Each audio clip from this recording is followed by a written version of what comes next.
I had a So question before before we yeah, move forward. Okay.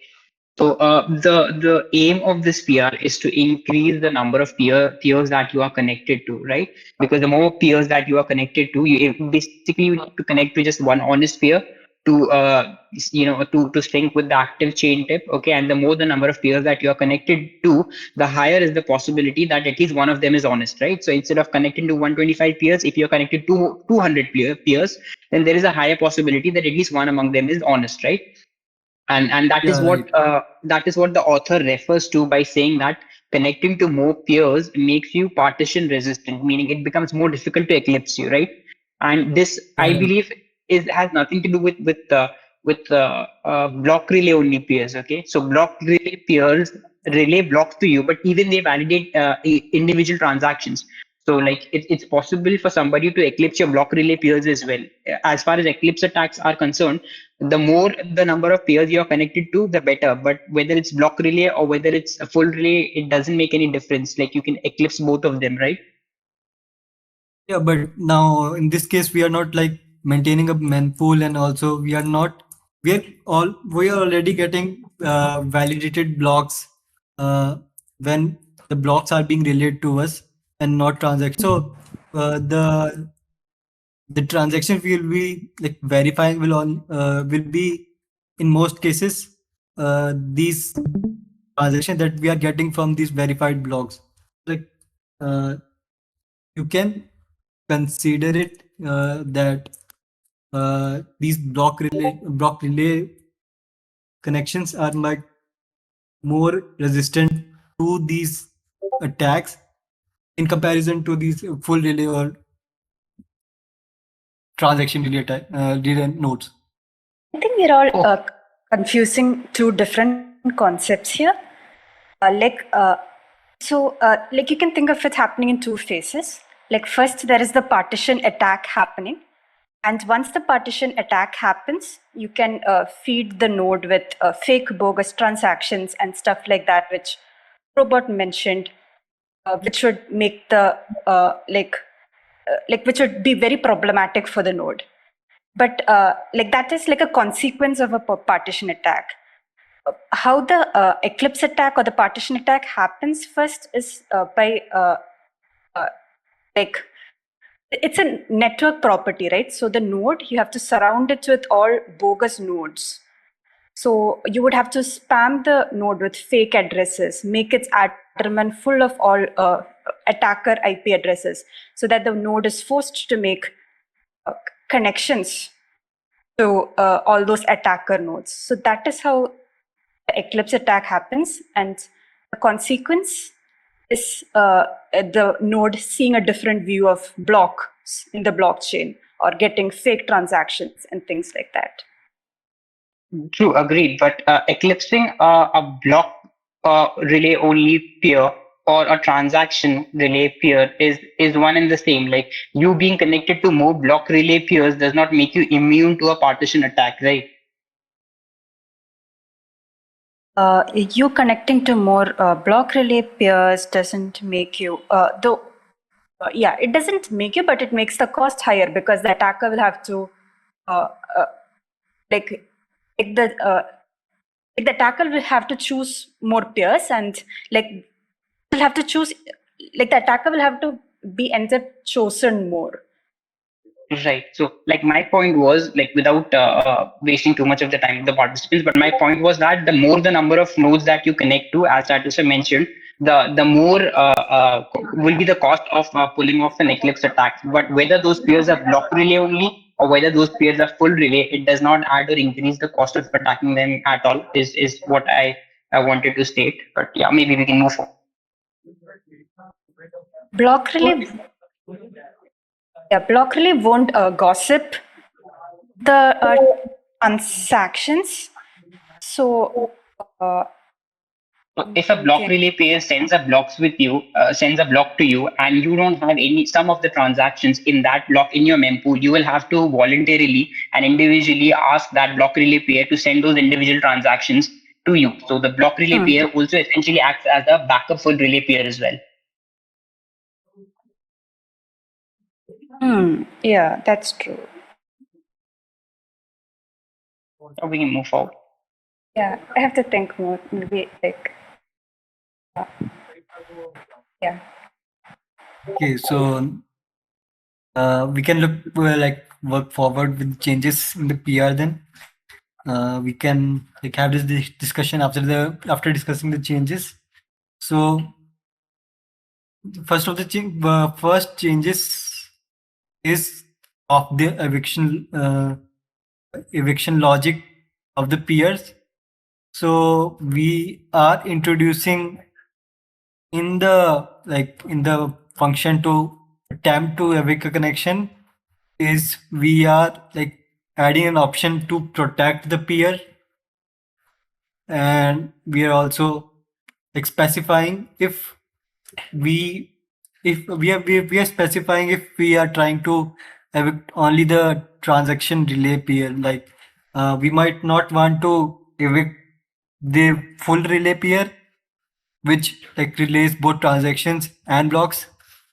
And to have that choice we are adding a boolean here to evict transaction relay peer, and then we have an option to specify protected peer. So earlier the case was that if the node is disconnected, we are like continuing with this, or we might say if the node is disconnected, we are not choosing that peer. But now we have two more conditions.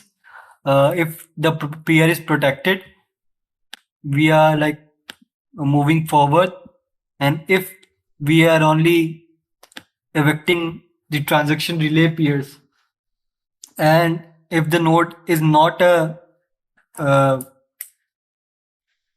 connection that is like transaction relay only, then also we are like moving forward with not selecting this connection. And the reason behind this is that we have a hardcore like upper bound on the transaction relay pairs that we are going to have, because we would like to have more block relay only connections, and we might or might not have full relay connection, but the transaction relays connections are being capped at 50% of the uh, remaining inbound connections. So it is not 50% of 200. We have another logic here, so it might be in another yes. So 11 outbound connections are not considered when we are calculating that 50% bound. So only 94.5, like approximately 95 connections we are using to have transaction relay pair only. We are capping this at that, and the reason we are capping this is because we are not to increase the transaction relay connections. We are maintaining it at the previous levels. So earlier the level was 125 minus 11, and out of those remaining ones, 20% of the connections were block relay only, and the other were full relay or transaction relay on connections. So approximately 90 connections were previously transaction relay, including transaction full relay connections, and this uh, hard cap is trying to maintain that, and rest of the connections we are adding will only be block relay connections. So we have that. So whatever I discussed is being like is written here. A transaction relay pair is to select if we are only evicting these transaction relay only pairs, and we have a option to protect pair as well. So going on to the next commit, we are increasing the peers here, the max number of peers. So the value is being increased to 200, and we are adding some more constraints here. So we have a default max pay connection which is 200. We have a max cap on full relay. We have a max cap on block relay and a max feeler connection. So feeler connection, we have only one feeler connections in 11 of these protected kind of connections. So feeder connections are what we use to we can say try out new addresses whenever we are uh, updating the node. So they may be the case that the connections we are having currently, some of them may be acting maliciously, some of them may be outdated, or there might be many other reasons. Like we would like more performant connections, so we might want to evict those connections, and we'll like to have a backup addresses that we would like to connect to in case we would like throw out one of the connections that we would like to evict. So failure connections, what failure connection does is every 2 minutes it chooses uh, a connection from new table in Adderman, and after choosing that it will try to connect with it, and if it is connecting properly, then uh, we like add that in the tried table, if I'm correct. And if we are evicting one of the connections, we replace our that connection with one of the tried table that we were connected to previously. So that is the role of having a feeler connection. And we are having a 50% support for transaction relay. I think this line might be wrong here because it is static casting into 100 into 50, which is written here. So that is 5000 in itself, which is wrong since we are only specifying the percentage here. It should come out to 50, and I think it is corrected ahead in the PR. Yeah, but this line was definitely incorrect. And we have a cap on max add node connections as well. So this max connection RPC is changed here.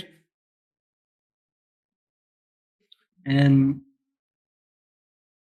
this function has been added to check for if we have if the quota for transaction relay peers is full, and we would like to evict any peers that we have. So we have is it checks for transaction bound peers and adds to the count if the peer is inbound connection and it is a transaction relay only connections. If it is going beyond the max cap, we will return to it. We will try to attempt an eviction, and otherwise we will just return true.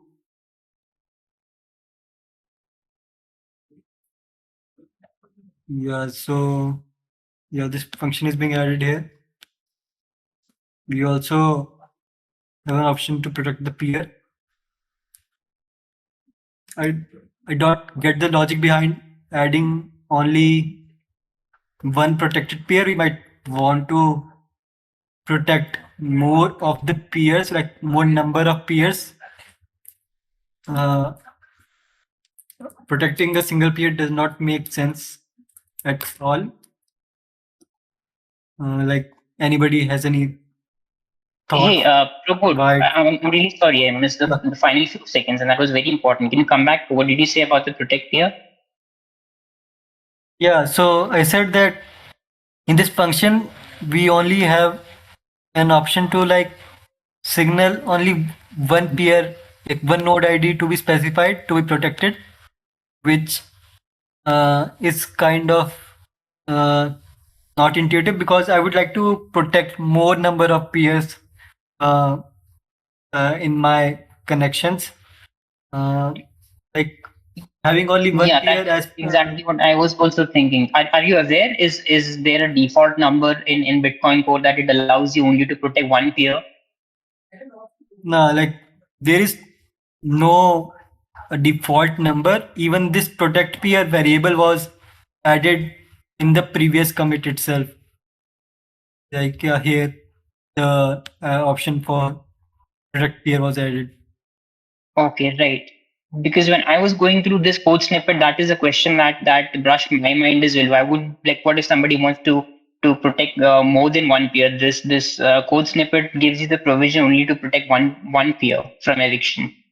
Maybe because Yeah. being connected to one single peer ensures that you're immune to an Eclipse attack. So that's like the your most trustworthy peer that you would never want to evict from your inbound peers. Maybe. Yeah, but even then it raises the question we might have more of them. So why not have an option? I don't think it's one peer, like the function prototype, like the function definition has kind of that format where you can only protect one peer at a time. But if you look at the call sites for that function, uh, like evict, like what is that function? There's a yeah. If you can go into that function, the function that it triggers to protect that peer or evict the peer, I think it's there. If you can go to that Mm, code snippet, I think there is a function over there. Below that. Yeah, just there. yeah, Uh, this one. this one is it or yeah, maybe we can look into this. Evict No, turns I out. think here we are passing an argument which is protect peer, and protect peer has only one value. So I don't think here we'll find anything relevant. The criteria to select the peer that you have protected. How do you determine what is a protected peer? Do you just pass the node ID as an argument?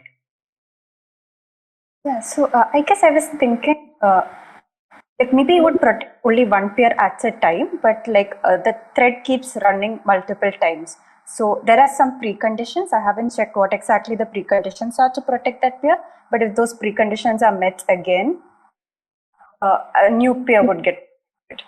This is what I think. But I'll have to check the code to see if that happens. Right. Thanks.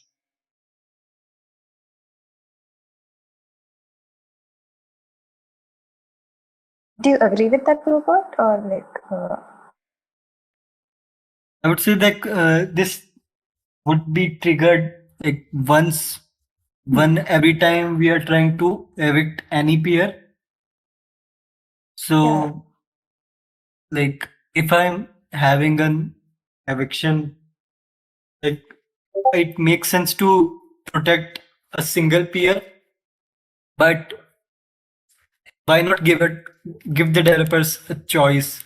Like give us a choice to protect more peers. We might be having more number of like if I'm having a lot of nodes myself and Yeah. uh, I would like to protect all my nodes that I have like connection like I might be having connections with my node itself.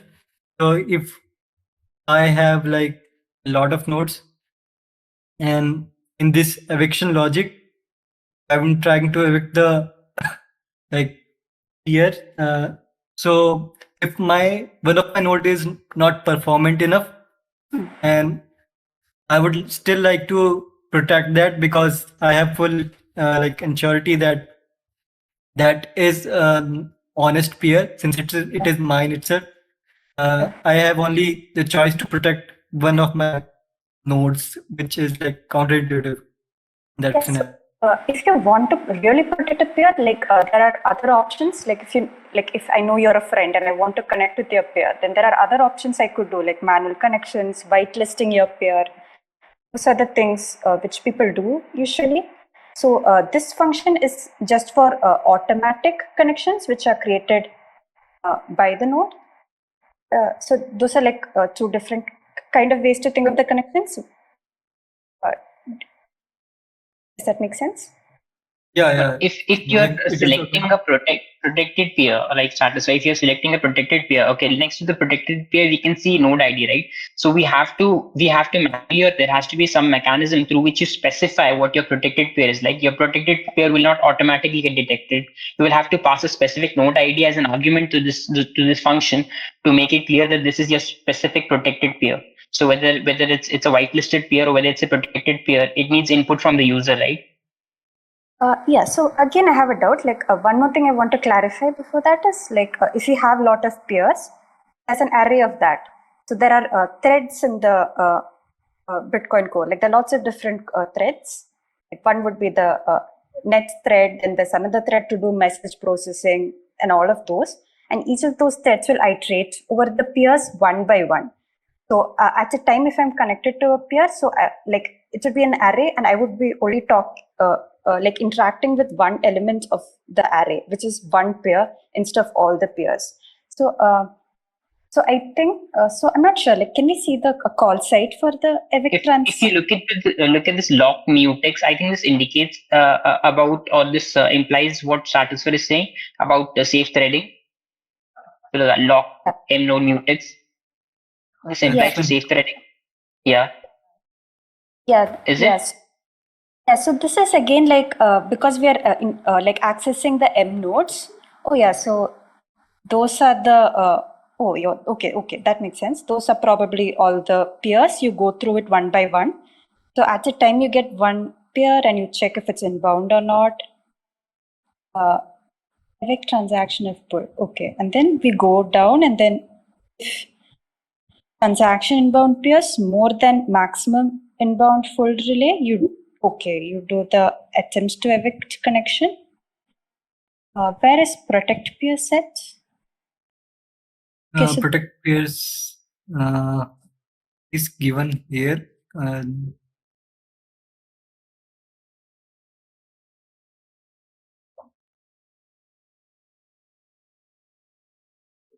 I guess it is only set in this transaction peer is full itself. If it is being called yeah, so somewhere else. where is it being called? Maybe we can go to files changed so we can see all the code which has been changed. No, like if you go up and to the very end. No, like if you go up, so they have commits, like conversation commits, something else. Yeah. And files changed.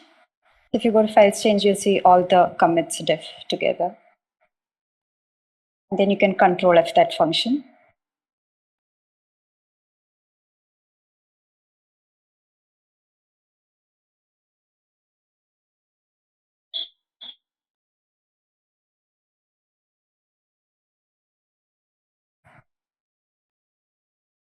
Something else we could do is we could just run this node with this ER patch and also put a log print statement to just see how many times that function is being called,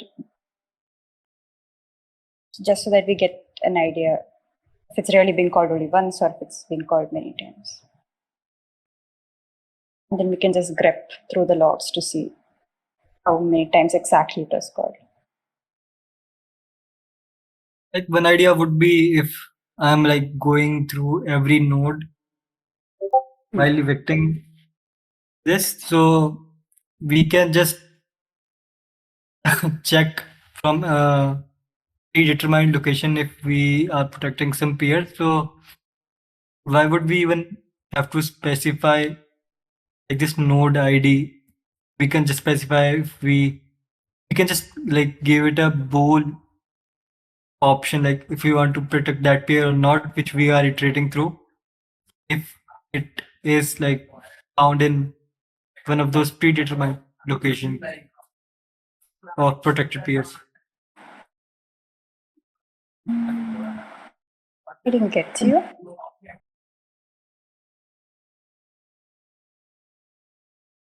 So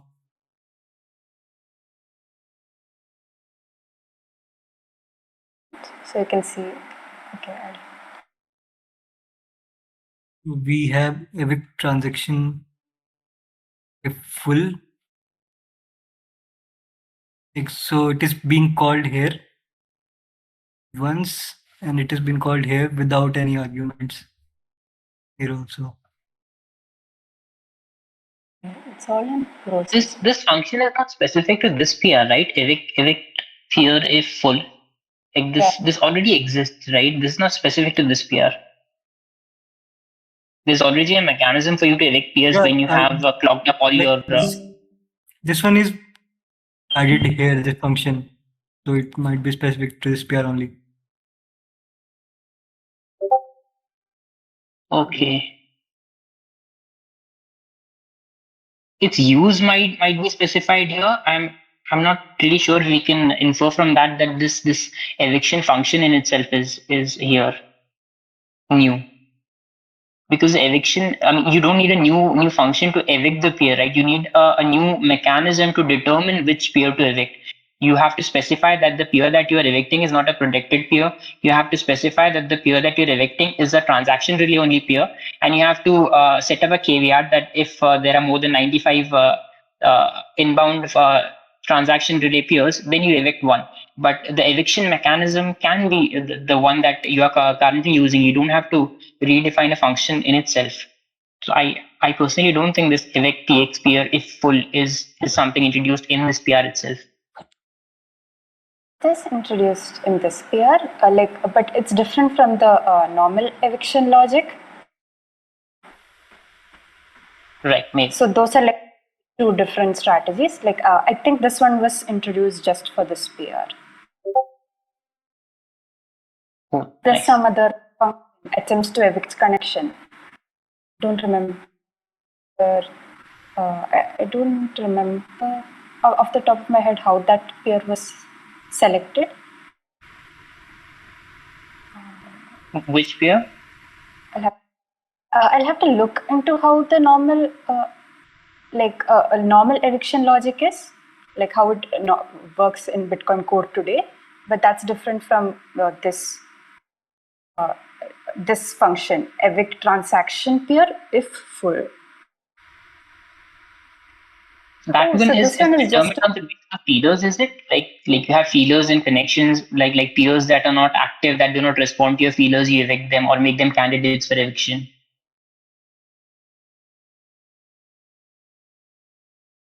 to actually look into it. I don't want to tell wrong answers. Right.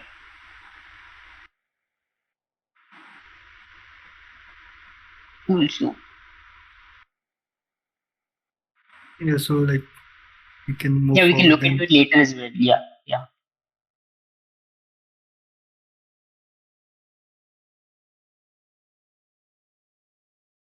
So they added a functional test to check for max connections logic if it is being like acting as it should. So they create a blocks only version with default message version. Like everything is set to default, and then they return the transaction relay message to test the inbound limits. P2p connection is added.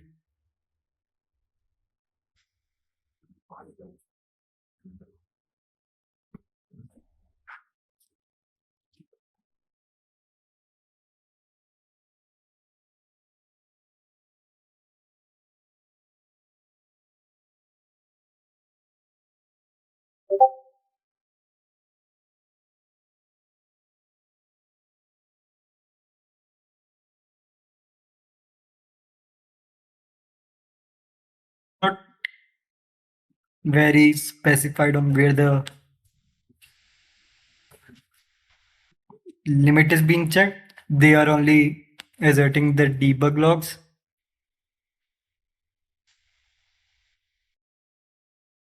Which is being thrown out.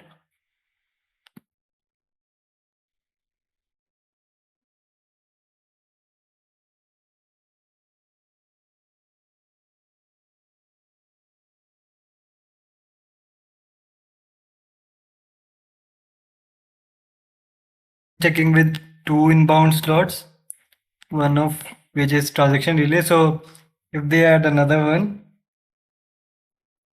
it should evict. If they are adding full relay peer again, it should evict. And if we are adding block relay one, it is being accepted. And another one is being added, and we are expecting it to fail. So this is it for this piece of commit.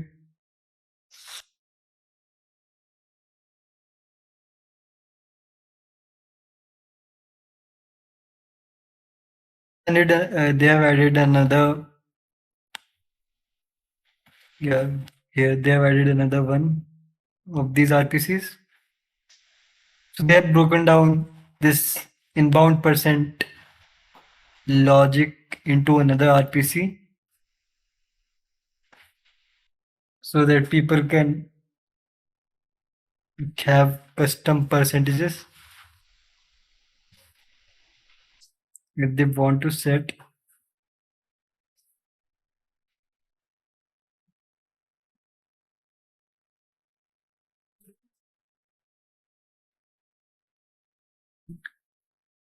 a custom inbound relay percent,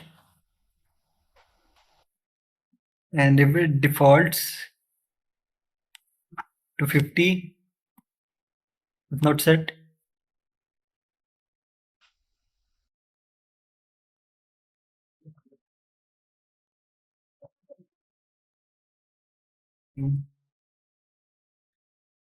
yeah, we are having the percentage here. And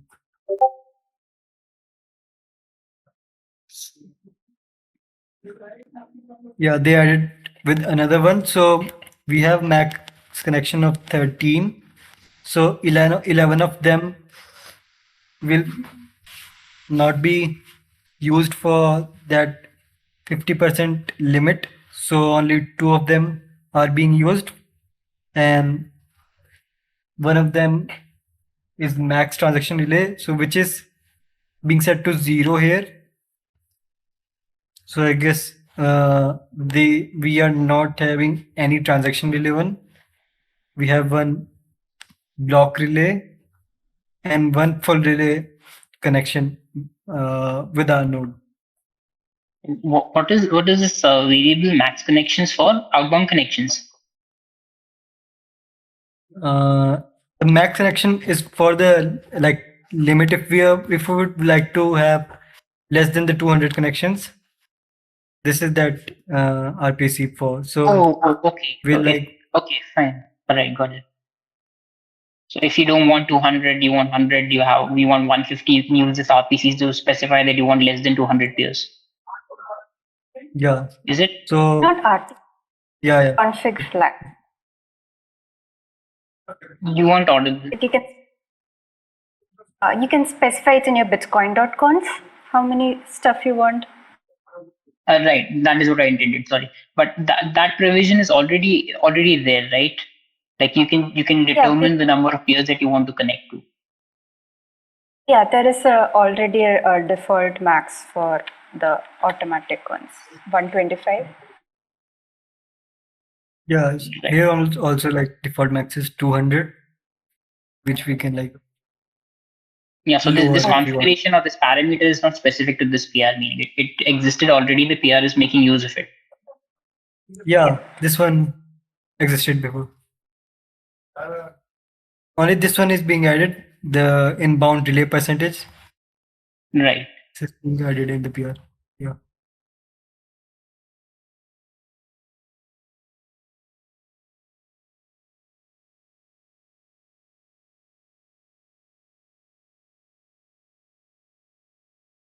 So there is something with blue filters here. Uh, the p from is a node. So if p from is a inbound connection and the evict transaction peer full is not full, so it returns false. Uh, has filter load received but no capacity for transaction delay. Another peer to evict. So I'm not particularly sure with filter load and filter clear. They are supposed to be something related to Bloom filters. This is asked in the PR. Yeah, so these both of these are messages. This is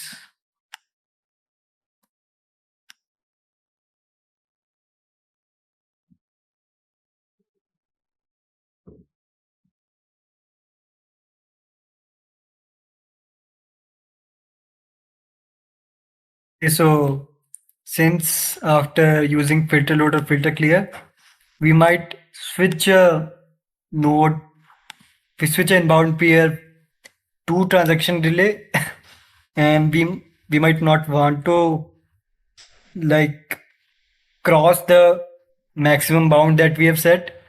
So after a peer is like switched in the code, it will try to evict the peer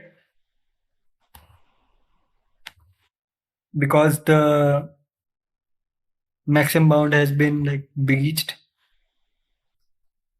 So here it is like checking for the filter node message, and here it is checking for the filter clear message.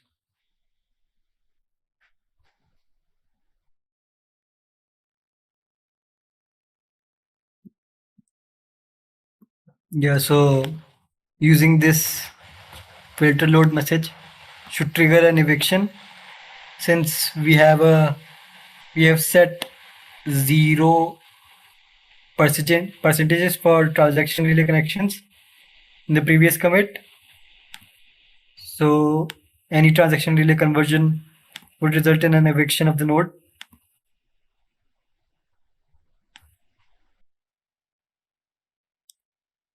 Yeah, it is being asserted here.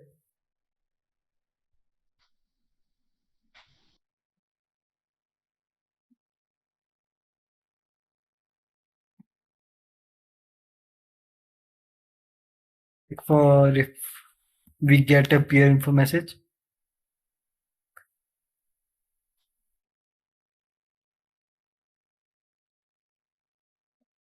Hey, I The had a question for rest both is of this the before we run out of time, if I may.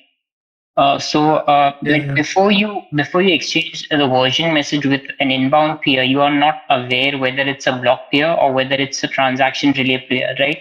So how do you already evict Yeah. an existing peer, right? Because you have to know whether the peer that is establishing a connection with you is a block relay peer or it's a transaction relay peer. Only when you're sure that it is a transaction relay peer will you replace it with another existing transaction relay peer. So how does that happen when you're not aware of it beforehand and you have to evict beforehand? Yes. Yeah, so I guess it was being discussed here. So they have shifted the logic uh, so the transaction related, like the eviction logic has been shifted to the version processing logic. So here, like we know for sure that the here is transaction relaying. Okay, so when a peer is trying to establish a connection with you, you check if it's a transaction relay peer or if it's a block relay peer. If you're sure that it's a transaction relay peer, then you evict an existing transaction relay peer and allow this peer to establish a connection with you. And that work is done in this function evict stakes peer full. Yeah. Okay, Yeah, right. correct. Yeah, that is how it is. Thank you so much. Yeah, so this the peer is complete. We can ask for questions. Yeah, what are failure connections and what is their utility? Like I already discussed what the failure connections are. If anybody like to expand on the utility of those failure connections, anybody is welcome. You can post in the chat box as well, MSTRR, UEC, or coding. If you have anything to share or any answers to these questions, you can post it in the chat box as well. And we have previous issues as well of the PR review clubs that Probot has hosted, and there are questions still pending over there. So if any of you are interested, the videos are available on the internet. You can go check out the videos and answer those questions and claim sats, because Probot and Stratosphere are distributing sats to people who answer right questions. So maybe y'all can get some stats as well to begin with.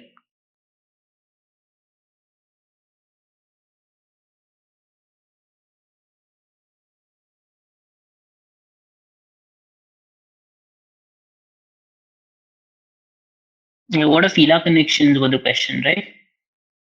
Yeah, what are failure connections and like what is their utility? So mostly the question is on what is their utility. Inside discussed what the failure connections are. The kind of definition itself gives it away. If anybody has any more thoughts on it.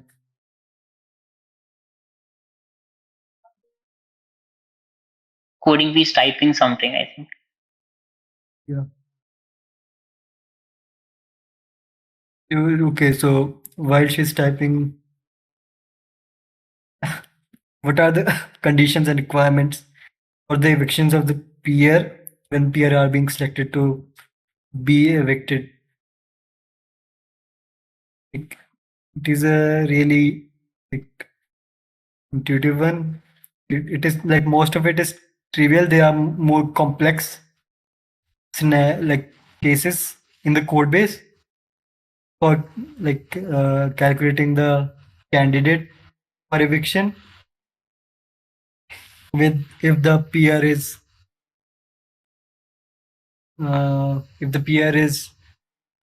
not updated, so the peer is outdated, it is a malicious peer. uh, if the software version of the peer that we are interacting with is lower, uh, many other such cases, there is a whole list of them. We can see.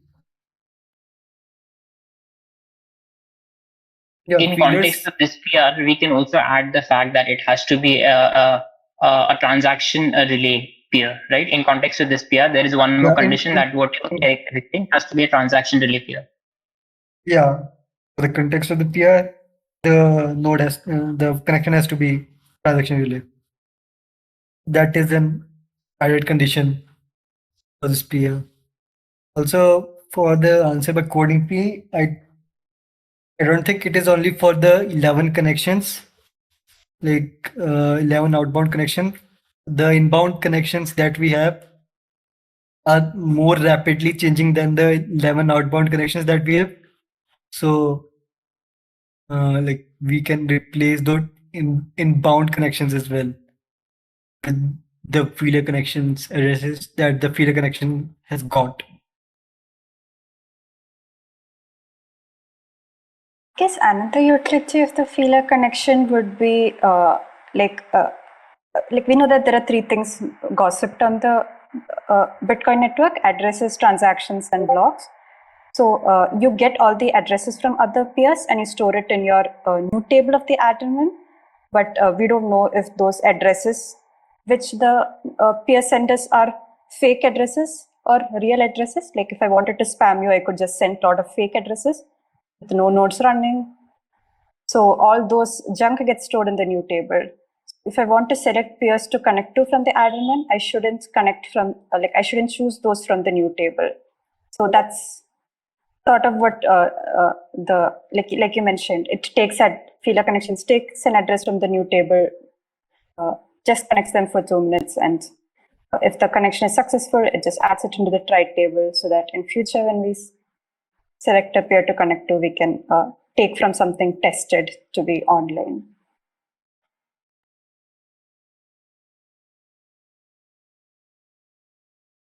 Yeah. Thanks, Titus, for answering. Also, if anybody would like to answer the third question, so what is the number of inbound transaction relay connections being maintained after the increase of nodes? So this the question the main part of the question is, what is the maximum number of inbound transaction relay connections being maintained after the increase of the nodes to 200? 94.5 rounded off to 95. Yeah, so it is 94.5. Like, I guess it is 50-50 between 94 and 95. But like static cast, I think would round it off to 95 in itself. So 95 is right answer for the context. Sorry, coding P. I saw you typing pretty late. So if I get sats for this answers, I'll send them to your wallet.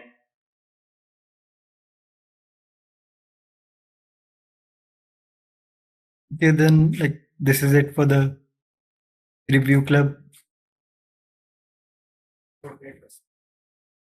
And just the closing comments. The questions are still there, even if they were answered in the session. You all can still go and answer the questions on GitHub issues. Okay, so Bitshala's GitHub issues, this PR and even the preceding 3 PRs, the questions are still there. And I believe Probot and status for the stats are still up for grabs, right?